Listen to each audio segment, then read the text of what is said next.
Assalamualaikum warahmatullahi wabarakatuh. Alhamdulillahi rabbil alamin. Nahmaduhu wa nasta'inuhu wa nastaghfiruh wa na'udzu billahi min shururi anfusina wa min sayyiati a'malina. May yahdihillahu fala mudilla lahu wa may yudlilhu fala hadiya lahu.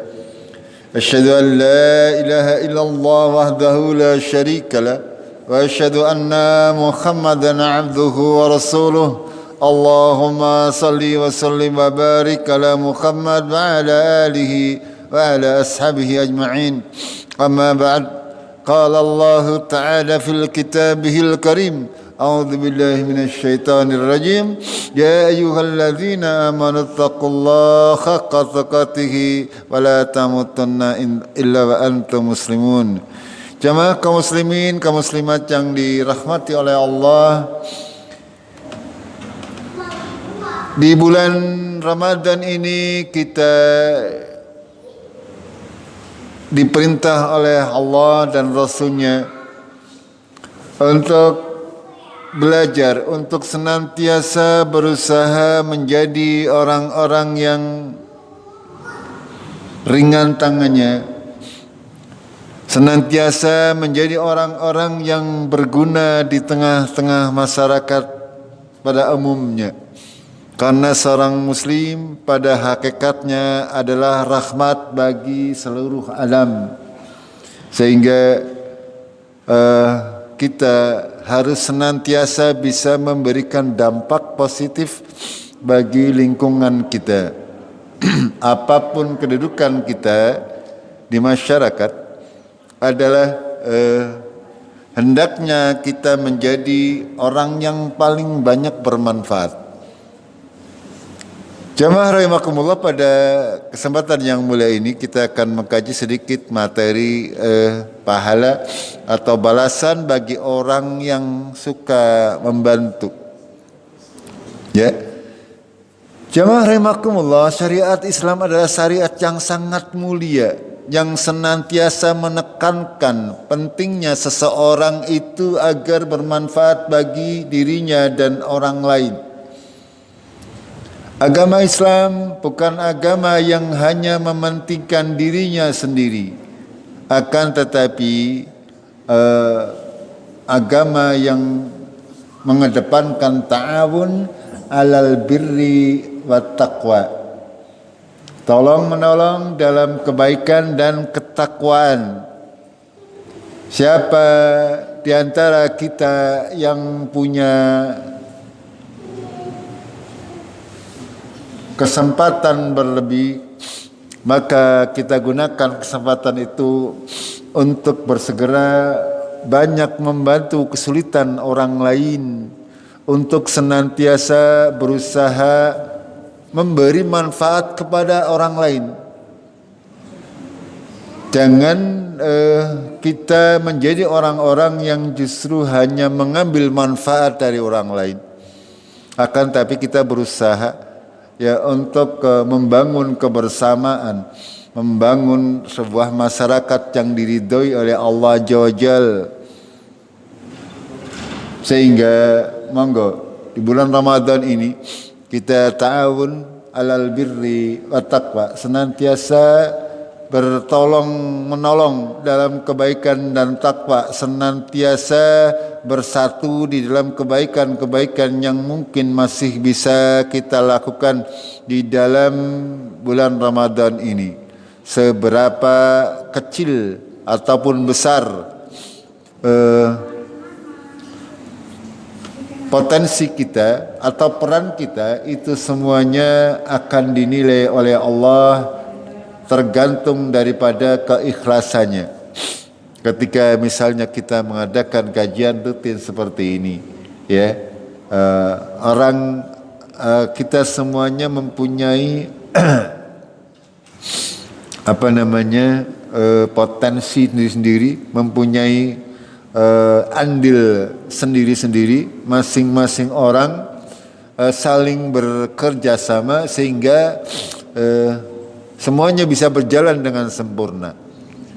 Kita mungkin tidak memikirkan bagaimana para ibu-ibu mulai jam 2:30 sudah bungkusi mendoan karo kepok. itu itu walaupun kelihatannya sepele, tapi itu adalah proses ta'awun 'alal birri wat taqwa, proses kerjasama yang luar biasa di dalam menjalani sebuah kebaikan, dan semua itu ada perhitungannya di sisi Allah Tabaraka wa Ta'ala. Jadi tidak usah khawatir, ya tidak usah khawatir dengan pahala dari Allah Tabaraka wa Ta'ala. Selama kita meniatkan itu semuanya sebagai sebuah ibadah, insya Allah kita akan mendapatkan pahala yang kita harapkan dengan tidak dikurangi sedikit pun juga. Dalam Al-Quran Allah berfirman, A'udzu billahi minasyaitonir rajim, la khaira fi katsirin min najwahum. Ya, tidak ada kebaikan dari kebanyakan kumpul-kumpul mereka, bisik-bisik mereka, perkumpulan mereka, rapat-rapat mereka, tidak akan membawa kebaikan. Ya, kecuali dia dalam kumpulnya tersebut, kata Allah Tabaraka wa Ta'ala, man amara bis sadaqatin aw ma'rufin aw islahum bainan nas.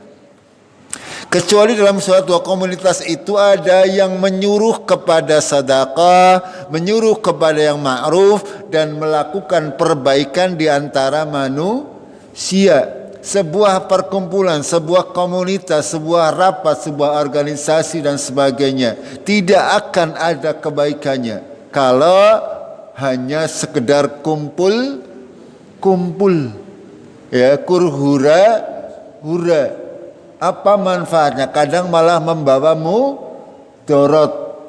Ya, contoh yang ngetren adalah misalnya grup WA, ya, angkatan sekolah mana gitu ya, itu bercampur baur antara orang-orang yang bukan muhrim, bahkan menambah fitnah.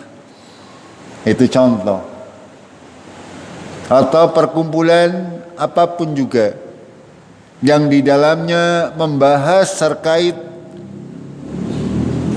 segala macam yang tidak dibenarkan oleh Allah dan Rasulnya. Itu semuanya, ya, tidak ada kebaikan, kata Allah. Tidak ada kebaikan sama sekali, ya, kecuali perkumpulan tersebut mengandung kebaikan, itu maka adalah sebuah kebaikan. Ya, orang yang menyuruh kepada sedekah, menyuruh kepada perbuatan yang baik atau berbuat kebaikan di antara manusia. Amma yaf'al dzalika ibtigha'a mardatillah fasawfa nu'tihi ajran 'aziman. Barang siapa yang melakukan hal tersebut dalam rangka mencari mardatillah, mencari keridhaan daripada Allah, maka kelak akan diberikan kepadanya pahala yang besar. Jamaah rahimakumullah, Allah Tabaraka wa Ta'ala sudah memberikan garis besar kita di dalam bermasyarakat secara umum, bahwasanya tidak akan ada kebaikan kalau hanya yang dibahas adalah hanya urusan dunia, ya.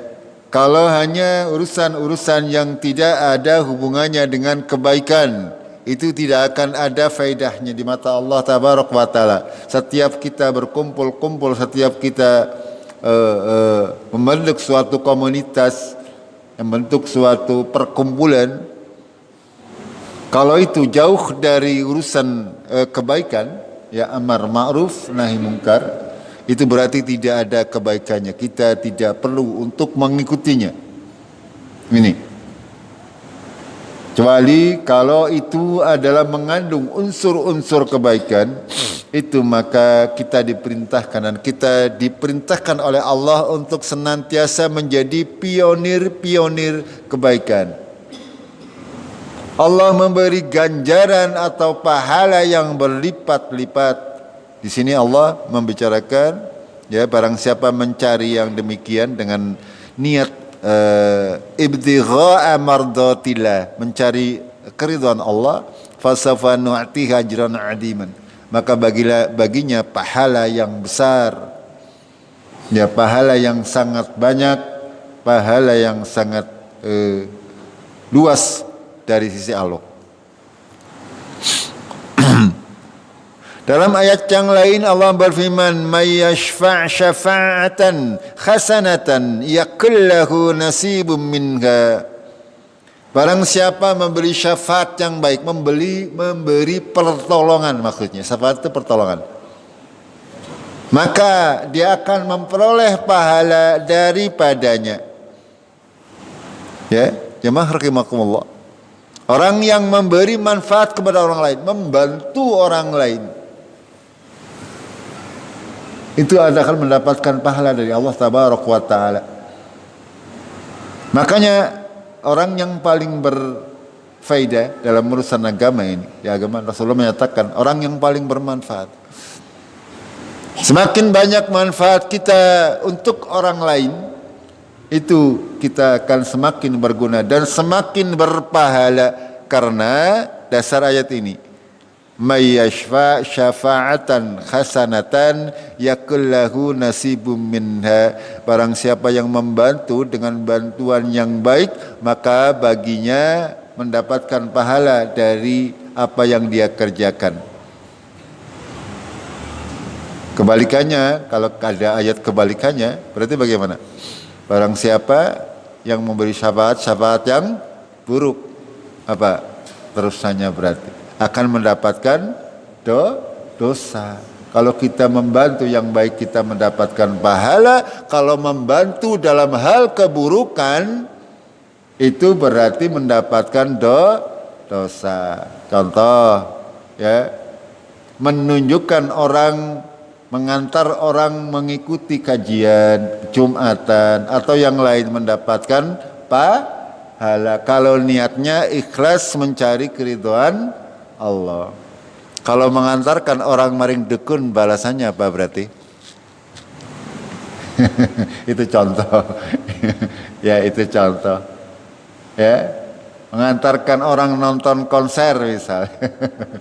Itu berarti ada membantu dalam hal keburukan. Itu balasannya pasti dosa. Ini. Jamaah rahimakumullah, begitu juga hadis dari Rasulullah. Qala Rasulullah sallallahu alaihi wasallam, "Man kana fi hajati akhihi kana Allahu fi hajatihi. Wa man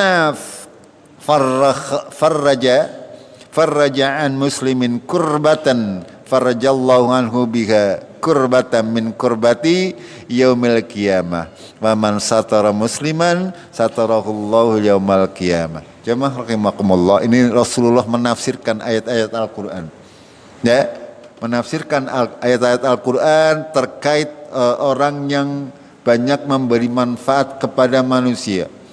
Beliau menyatakan, barang siapa yang menutupi kebutuhan saudaranya, maka Allah akan memenuhi kebutuhannya. Ya, ini. Barang siapa yang melapangkan kesusahan seorang muslim, maka Allah akan mengangkat darinya dengan sebab amalan tadi kesusahannya kelak di hari kiamat. Barang siapa menutupi celah saudaranya sesama muslim, maka Allah akan menutupi aibnya kelak di hari kiamat. Ini sebuah nasihat yang luar biasa dari Rasulullah Sallallahu Alaihi Wasallam. Maka kalau kita memang mempunyai kelebihan, kalau memang ada saudara-saudara kita yang membutuhkan, kalau kita mau mencukupi, memenuhi kebutuhannya, misalnya nyauri utang ataupun kebutuhan-kebutuhan yang lain, ya, kalau memang itu butuh untuk dibantu dan kita memang mempunyai adalah maka kita akan dilapangkan oleh Allah. Maka Allah akan memenuhi kebutuhan kita. Ini sesuatu yang harus kita yakini, ya. Kalau mau yakin, panjenengan praktek dulu. Ya, dengan keyakinan yang hakul yakin, kita menjalankan ayat-ayat yang mulia dan hadis yang mulia ini, ya, Allah pasti tidak akan mengingkari janji. Innallaha la yakhliful mi'ad. Allah tidak akan mengingkari janji. Ya. Ketika kita melapangkan kesusahan seorang muslim, maka Allah akan mengangkat kesusahan-kesusahan kita besok di yaumul qiyamah. Ya, kesusahan dalam kehidupan sehari-hari. Ya, kita diperintah oleh Allah untuk melapangkan kesusahan seseorang. Ya, ada yang mudah-mudah saja. Di jalan misalnya ada orang kecelakaan, kita tolong. Ada orang butuh bantuan untuk mengangkat sesuatu, kita tolong. Itu namanya melapangkan kesusahan. Di samping hal-hal yang lain.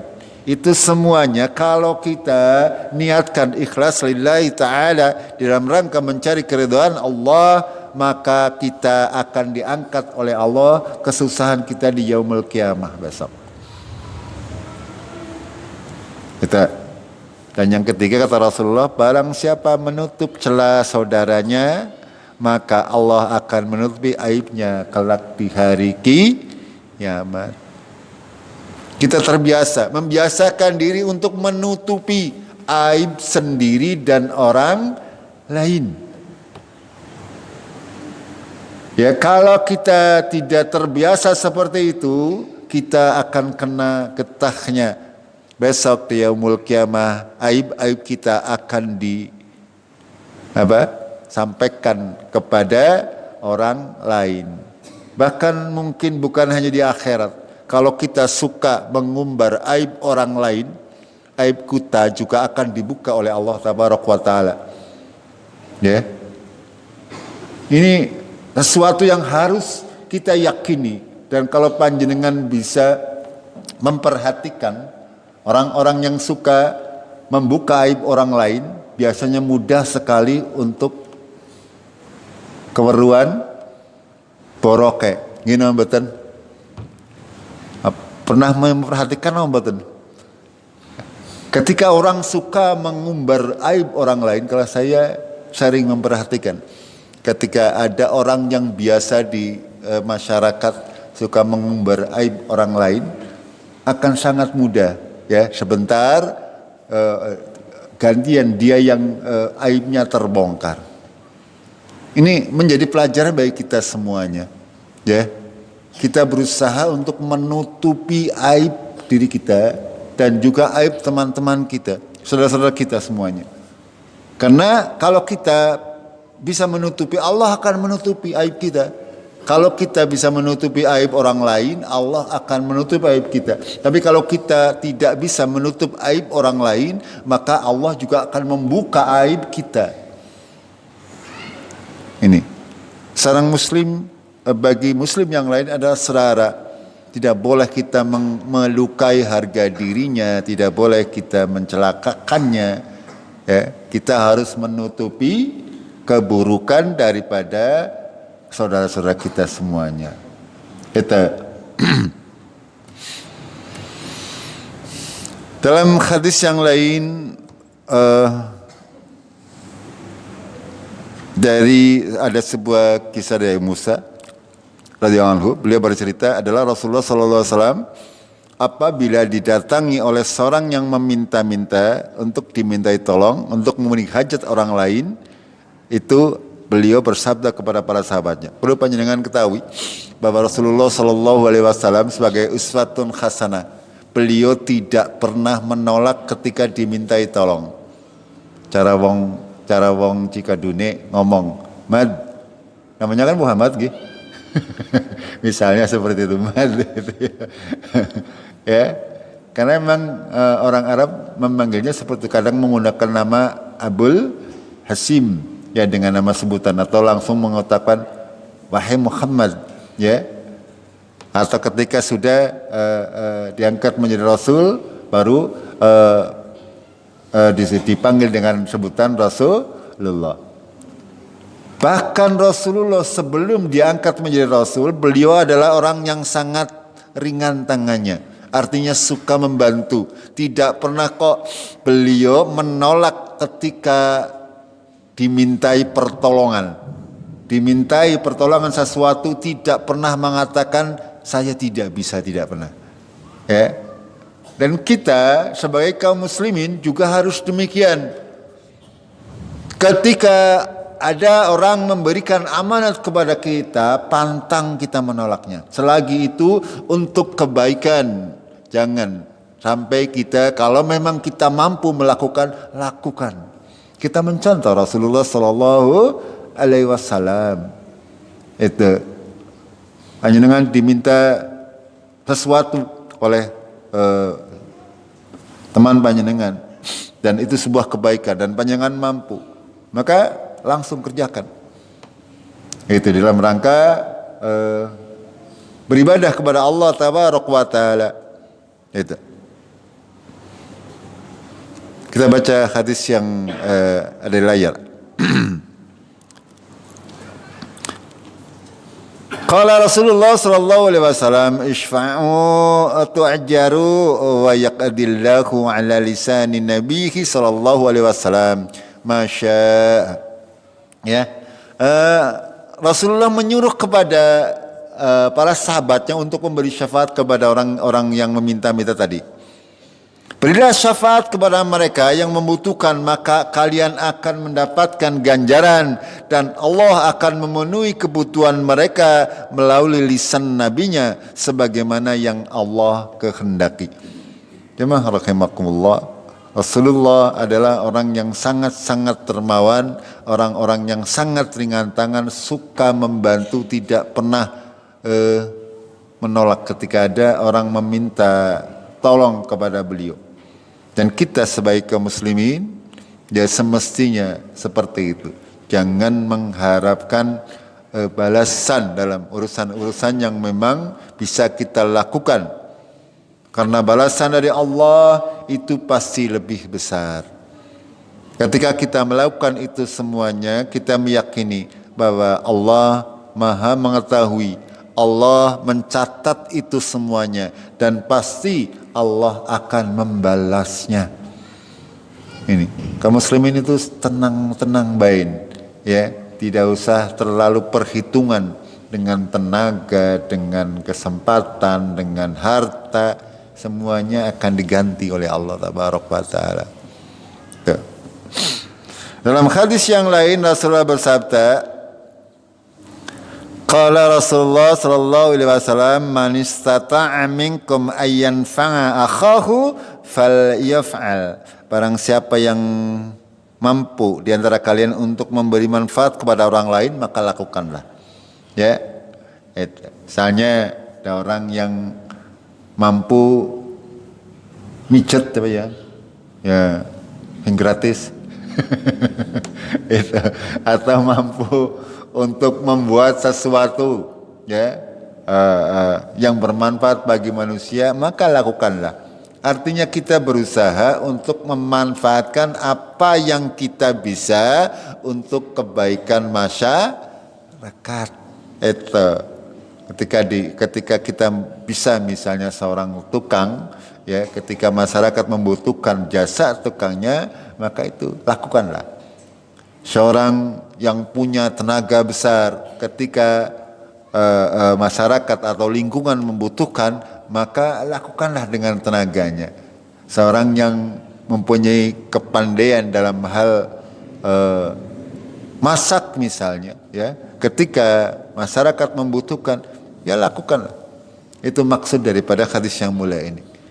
Ketika itu semuanya diniati dengan niat ibadah kepada Allah Tabaraka wa Ta'ala, maka akan bernilai ibadah itu dan akan mendapatkan pahala dari Allah, pahala yang sangat besar.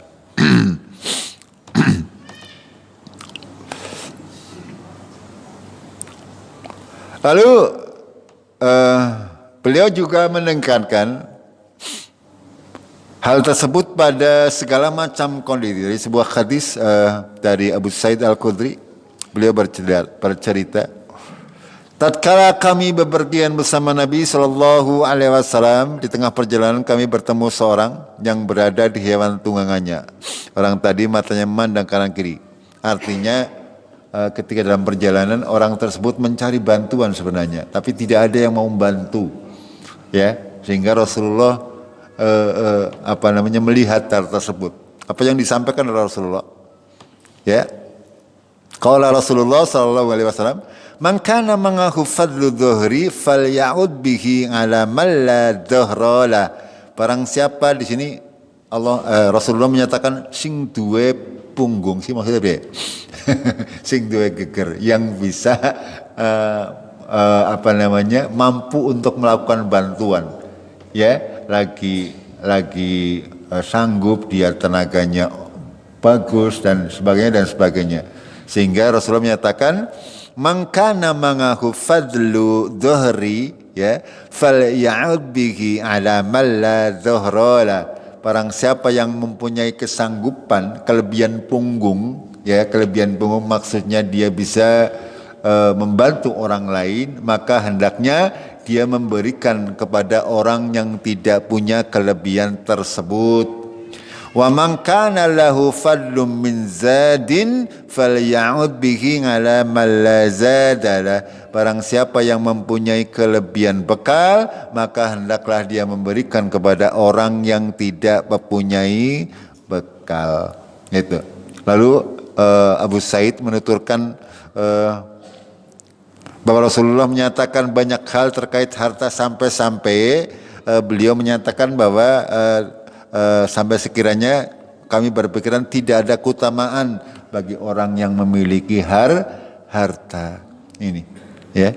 Ini Rasulullah Shallallahu Alaihi Wasallam ketika melihat sesuatu, kita diperintahkan untuk segera membantu orang yang membutuhkan. Ketika kita lihat misalnya ada orang sing ketekeng-tekeng, ya aja dijor kelowor, ya, itu kita diperintah oleh Rasulullah untuk segera membantu, ya, karena bagaimanapun kebaikan pasti akan menolak keburukan, akan mendatangkan keberkahan bagi pelakunya. Kita harus sadari itu, ya.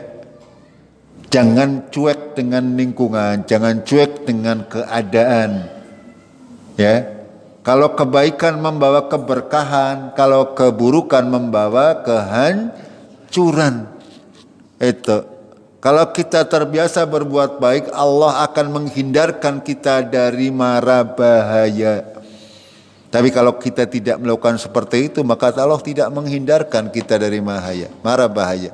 Barangkali panjenengan semuanya tidak pernah sadar, ya, kenapa ada orang cilaka. Ada orang yang tidak cilaka, ya, ketika berada di jalan, ya barangkali faktornya itu. Yang cilaka tidak terbiasa untuk berbuat kebaikan sehingga mendapatkan kesalahan. Walaupun itu semuanya tidak mutlak, akan tetapi itu secara umum seperti itu. Berlaku hukum agama Allah. Kebaikan-kebaikan akan menghilangkan keburukan-keburukan dan bahaya. Ini sebuah ketentuan dari Allah Tabaraka wa Ta'ala. Barang siapa yang suka berbuat baik, suka menolong orang lain, suka memberikan fikirnya, memberikan yang dia punya untuk kebaikan masyarakat, dia akan terhindar dari mara bahaya. Itu. Panjenengan suka membantu di masyarakat, dilalah ya orang gampang meriang. Biasanya kan niku, ya. Tapi sing tidak suka membantu di masyarakat gampang untuk terkena penyakit. Ini contoh yang harus kita maknai, kita jadikan pelajaran bagi kita dalam menghadapi kehidupan ini. Setiap kebaikan-kebaikan yang kita kerjakan pasti akan membawa kemudahan-kemudahan di dalam kehidupan kita. Nah, dan setiap keburukan-keburukan pasti akan membawa bencana bagi kita semuanya. Jemaah rahimakumullah, kita lanjutkan sedikit. Masih dari Abu Said Abi Burda, Rasulullah menyatakan bahwasanya setiap anggota tubuh manusia wajib untuk disedekahi. Kita punya 360 ruas kata Rasulullah. Ya, setiap ruas itu wajib untuk disedekahi. Ya.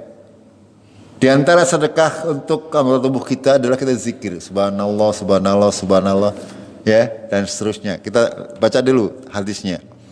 Setiap anggota tubuh manusia wajib disedekahi. Setiap hari di mana matahari terbit, lalu engkau berlaku adil terhadap dua orang yang bertikai adalah sedekah. Engkau menolong seseorang yang berkendaraan, lalu engkau bantu dia untuk naik kendaraannya atau mengangkatkan barangnya adalah sedekah. Ucapan yang baik adalah sedekah. Setiap langkah ketika engkau berjalan menuju sholat adalah sedekah. Menghilangkan gangguan dari jalan adalah sedekah. Jadi kita mempunyai banyak anggota tubuh, kata Rasulullah SAW, wajib untuk kita sedekahi sebanyak-banyaknya.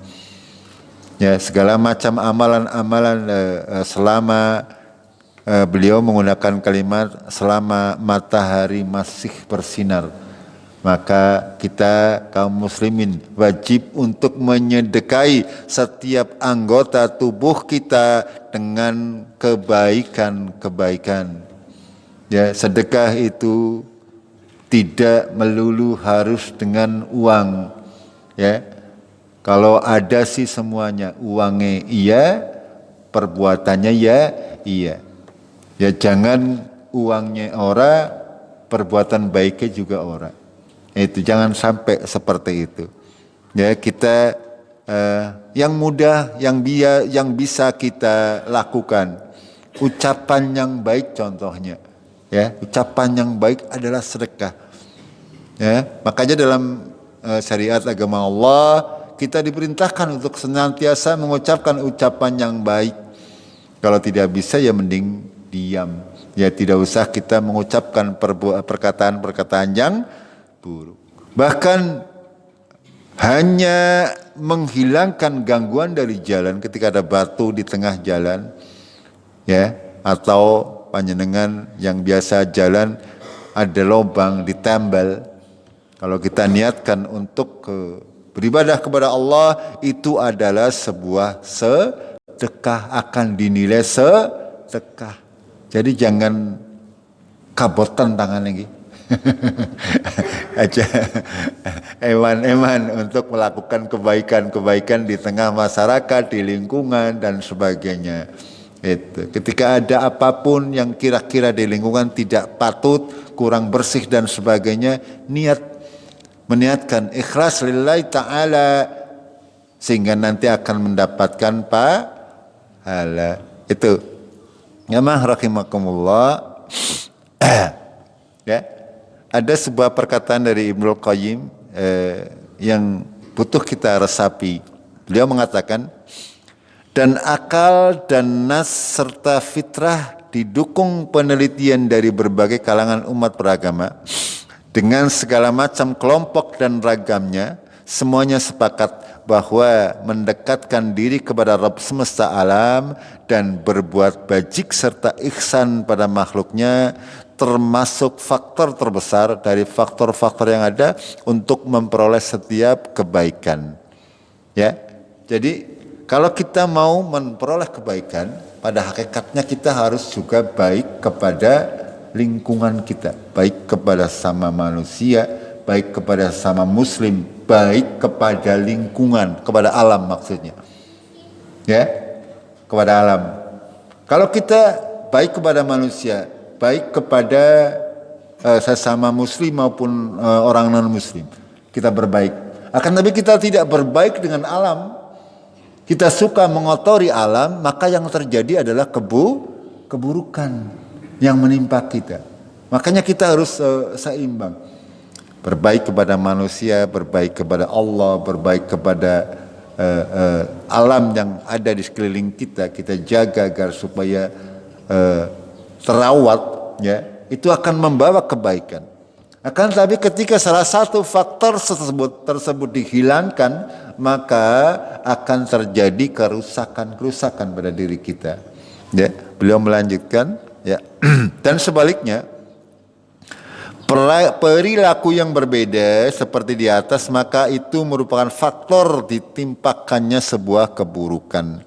Oleh karenanya, salah satu usaha untuk mendapatkan nikmat-nikmat Allah Tabaraka wa Ta'ala serta keinginan untuk menolak bencana dan azabnya dapat dilakukan dengan ketaatan kepada Allah Subhanahu wa Ta'ala dan berbuat baik kepada makhluknya. Ini yang kami sampaikan. Ya, bahwasanya kalau kita taat kepada Allah dan suka berbuat baik kepada manusia, maka ini akan menolak bencana dan menolak azab. Itu.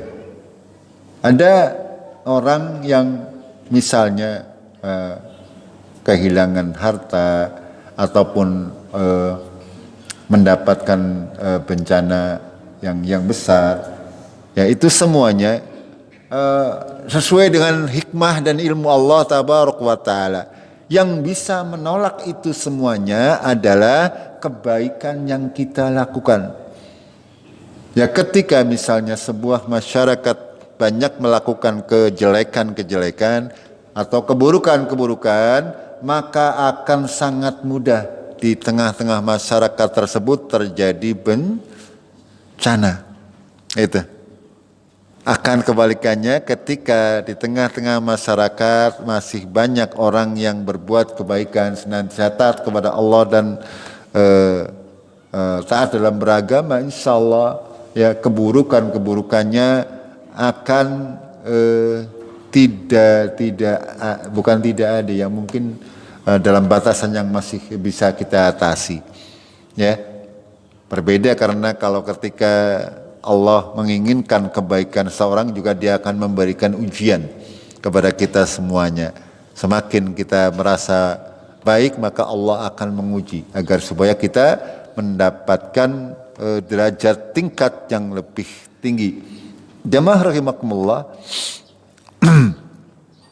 Berikutnya kita akan mencoba mempelajari bagaimana kisah para nabi secara singkat saja, ini masih ada sekitar 5 menit, ya, dalam masalah berbuat kebaikan contoh. Di antaranya panjenengan yang rutin mengikuti kajian, ya, kita sudah membicarakan surat Yusuf sampai selesai. Ya, Yusuf bin Yakub bin Ishak bin Ibrahim. Ya, berarti apanya Nabi Ibrahim? Yusuf itu cicit apa ya? Ya, Yusuf itu anaknya Yakub, Yakub itu anaknya Ishak, Ishak itu anaknya Ibrahim. Eta, ya. Bagaimana beliau walaupun sudah diperlakukan buruk oleh saudara-saudaranya, akan tetapi beliau tetap berbuat baik, ya. Beliau tetap memberikan yang terbaik untuk mereka.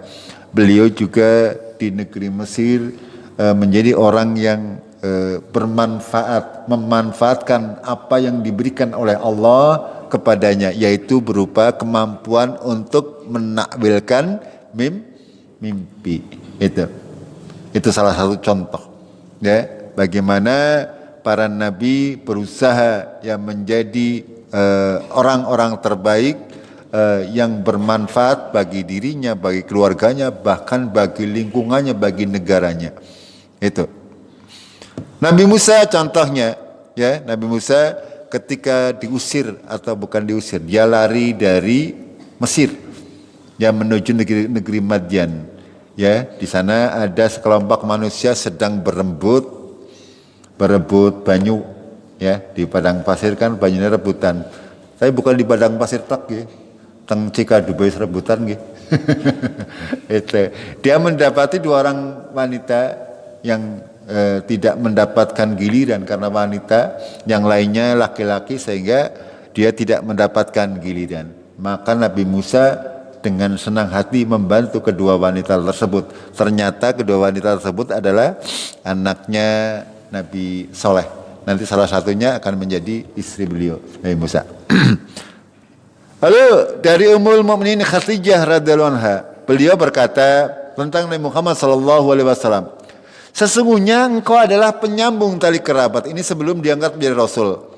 Ini sifat-sifat yang ada pada diri Rasulullah sallallahu alaihi wasallam. Pemikul beban orang lain yang mendapatkan kesusahan, pemberi orang yang papa, penjamu tamu, serta pendukung setiap upaya penegakan kebenaran. Ini Rasulullah sebelum diutus menjadi seorang Rasul, mempunyai sifat-sifat yang mulia. Senantiasa menyambungkan tali kerabatan, memikul beban orang lain yang mendapatkan kesusahan, memberi orang yang tidak punya, menjamu tamu, dan mendukung setiap upaya penegakan kebenaran. Ini dalam riwayat yang lain bahwasanya beliau tidak pernah menolak permintaan orang yang meminta tolong. Ini ya, dari Jabir. Ini. Dan juga dari Utsman bin Affan, sesungguhnya kami demi Allah telah menemani Rasulullah sallallahu alaihi wasallam baik sahabat safar maupun dalam keadaan mukim.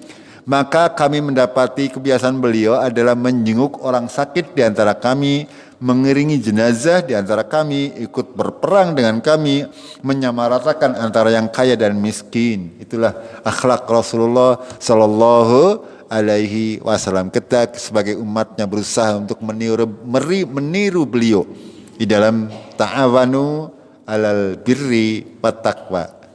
Ya, sesuai dengan kemampuan kita, walaupun hanya misalnya menyiapkan tempat, menyiapkan kabel, memperhatikan lampu atau membersihkan tempat masjid, itu semuanya saling bersinergi agar supaya kebaikan itu bisa dijalankan. Jamaah rahimakumullah, sampai di sini dulu, kita lanjutkan insyaallah di kajian yang akan datang. Kita akhiri dengan kafaratul majlis. Subhanakallahumma bihamdik asyhadu an la ilaha illa anta astaghfiruka wa atubu ilaik. Assalamualaikum warahmatullahi wabarakatuh.